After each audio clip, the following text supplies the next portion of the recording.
नमस्कार, सनातन टाइम्स में आपका बहुत बहुत स्वागत है। मैं हूं आपके साथ अभिषेक शर्मा और आप देखना शुरू कर चुके हैं हमारा सबसे खास कार्यक्रम ताबड़तोड़। जब मैं प्राथमिक विद्यालय में था तो मेरे एक गुरु जी थे।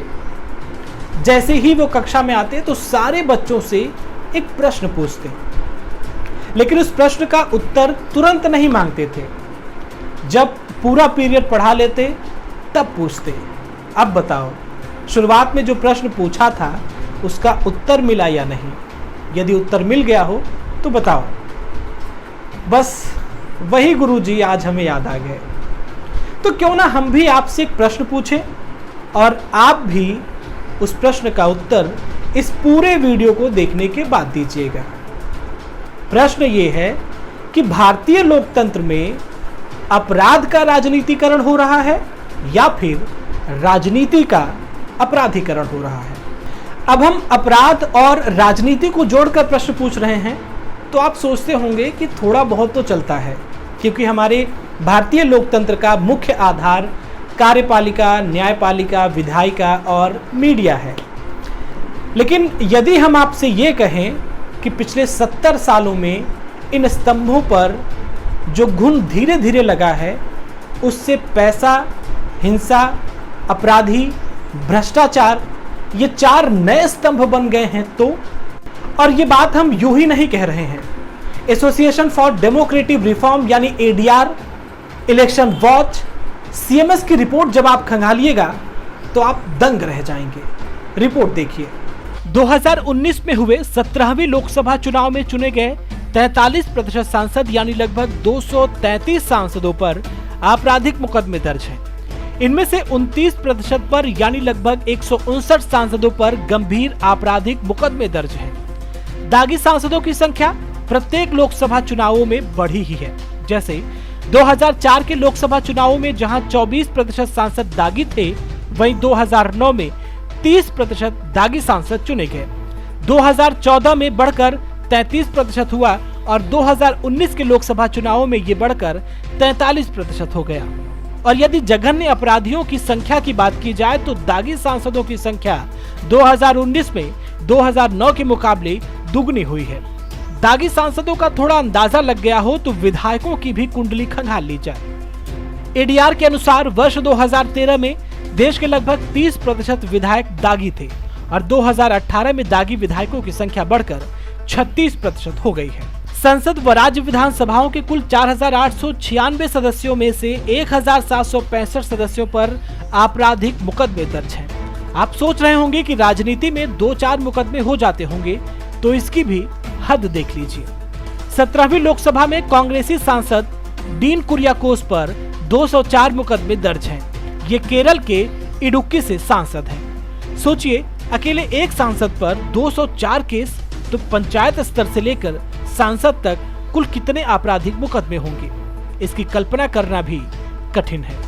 वहीं करोड़पति सांसदों की संख्या की बात की जाए तो जहां 2009 में 58% सांसद करोड़पति थे, वहीं 2014 में करोड़पति सांसदों की संख्या बढ़कर 82% हो गई है।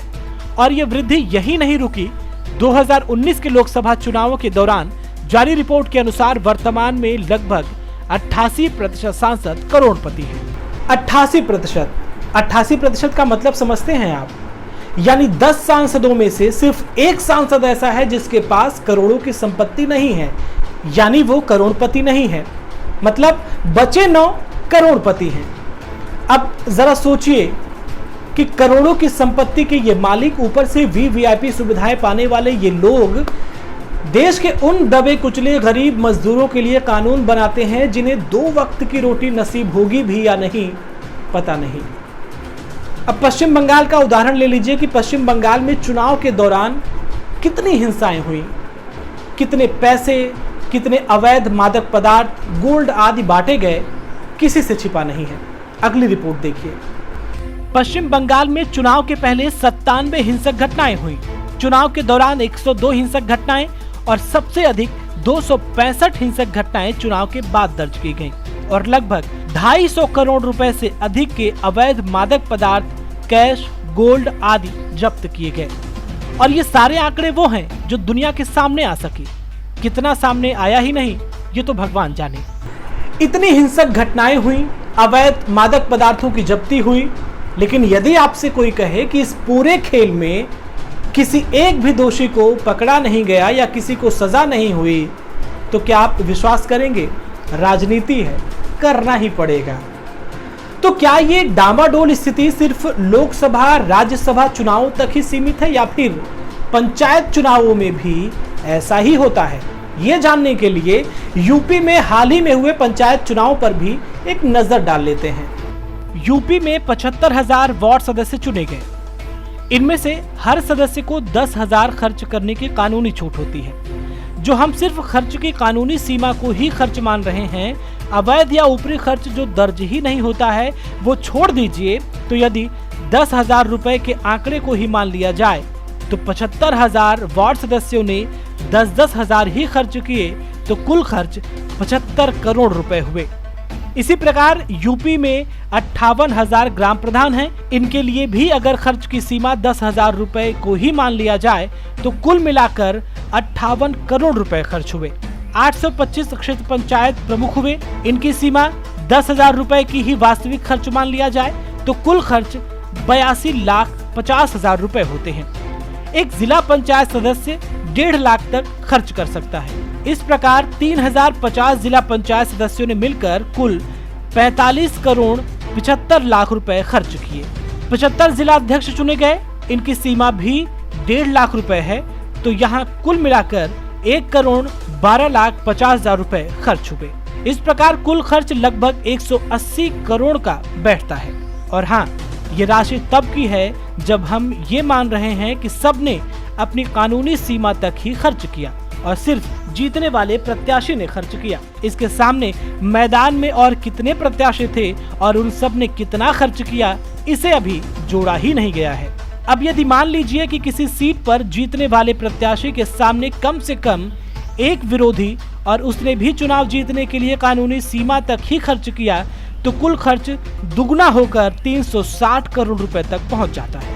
लेकिन यदि उत्तर प्रदेश में पंचायत चुनावों के दौरान किसी एक सीट पर औसत उम्मीदवारों की संख्या देखी जाए तो पता चलता है कि हर सीट पर 4 प्रत्याशी तो थे ही, और यदि सबने कानूनी सीमा तक ही खर्च किया हो तो ये आंकड़ा 720 करोड़ रुपए तक पहुंच जाता है। तो क्या सच में सभी प्रत्याशियों ने कानूनी सीमा तक ही खर्च किए होंगे? जमीन पर हकीकत खंगालिएगा तो आंखें खुली की खुली रह जाएंगी और पता चलेगा कि प्रत्येक सीट की कीमत करोड़ों में होती है। और एक मोटा मोटी अनुमान के मुताबिक पंचायत चुनावों में राजनीतिक दल से लेकर प्रत्याशियों ने कुल मिलाकर लगभग 33,000 करोड़ रुपए खर्च किए। अब पैसे इतने खर्च किए हैं तो उगाही तो करनी पड़ेगी। कैसे, ये पूरा देश जानता है। आपको बताएं कि यूपी पंचायत चुनाव में जितने भी लोग चुने गए हैं उनमें से 60% लोग अपराधी हैं, यानी उन पर किसी न किसी प्रकार का कोई न कोई आपराधिक मुकदमा दर्ज है।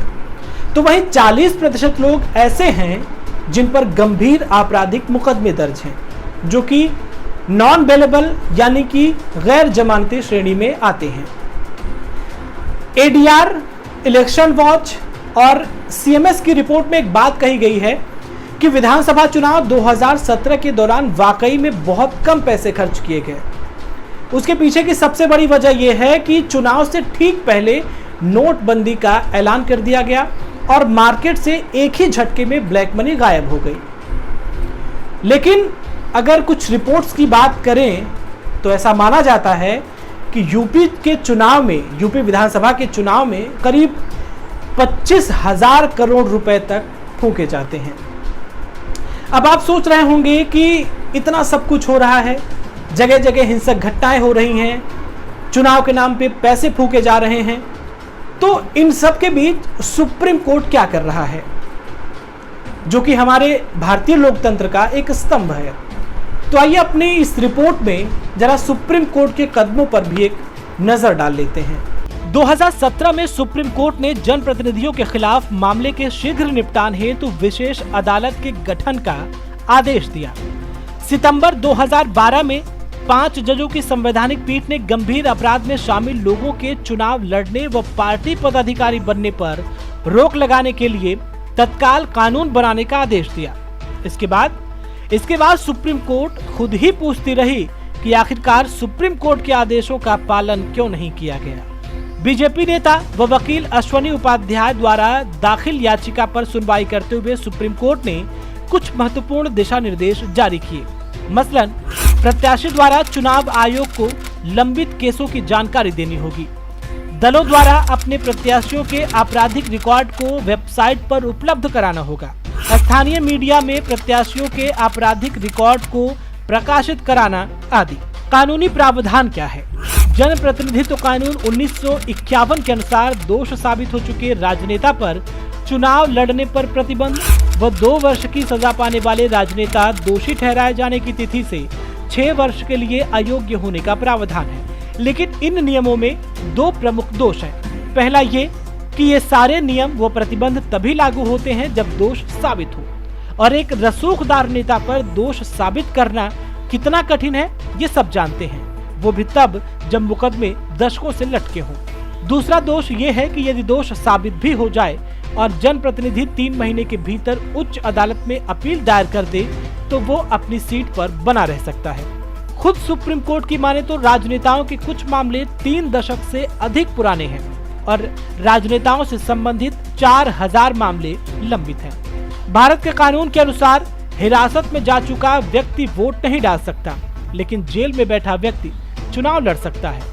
इलेक्शन कमीशन को नोटा से बहुत उम्मीद थी कि नोटा आपराधिक प्रवृत्ति के प्रत्याशियों के बीच एक मजबूत प्रत्याशी बनकर उभरेगा, लेकिन अभी तक नोटा से कुछ खास हासिल किया नहीं जा सका। मतलब साफ है, अपराधियों ने अपराध करके पैसा बनाया, फिर पैसे के दम पर चुनाव जीता। तो क्या ऐसे अपराधियों के चुनाव लड़ने पर हिंसा नहीं होगी? और क्या ऐसे लोग चुनाव जीतने पर अपने पैसों की वसूली और सिस्टम का दुरुपयोग अपने दाग साफ करने के लिए नहीं करेंगे? तो आखिर इस लोकतंत्र में लोगों के लिए लोगों के द्वारा कितना तंत्र स्वतंत्र है? क्योंकि बच्चे के एडमिशन से लेकर हॉस्पिटल में बेड तक, थाने में FIR से लेकर न्याय तक सब इन नेताओं के दरबार में ही मिलता है। इसका मतलब जनता को वही दिया जाएगा जिससे वोट बने, उसी को दिया जाएगा जिससे वोट बने, और तभी दिया जाएगा जब वोट बने। तो शुरुआत में हमने आपको अपने गुरुजी की कहानी सुनाई थी ना, एक बार फिर से वहीं पर लौटते हैं और हम भी ताबड़तोड़ की इस कक्षा को आज यहीं पर समाप्त करते हैं। लेकिन जाते जाते आपसे एक बार फिर से वही प्रश्न पूछे जाते हैं जो हमने शुरू में पूछा था कि भारतीय लोकतंत्र में अपराध का राजनीतिकरण हो रहा है या फिर राजनीति का अपराधीकरण हो रहा है। अगर वीडियो देखने के बाद उत्तर आपको मिल चुका हो तो अपना उत्तर, अपनी राय कमेंट सेक्शन में ज़रूर दीजिएगा। फिर आपसे मुलाकात होगी। आज के लिए इतना ही। जय हिंद।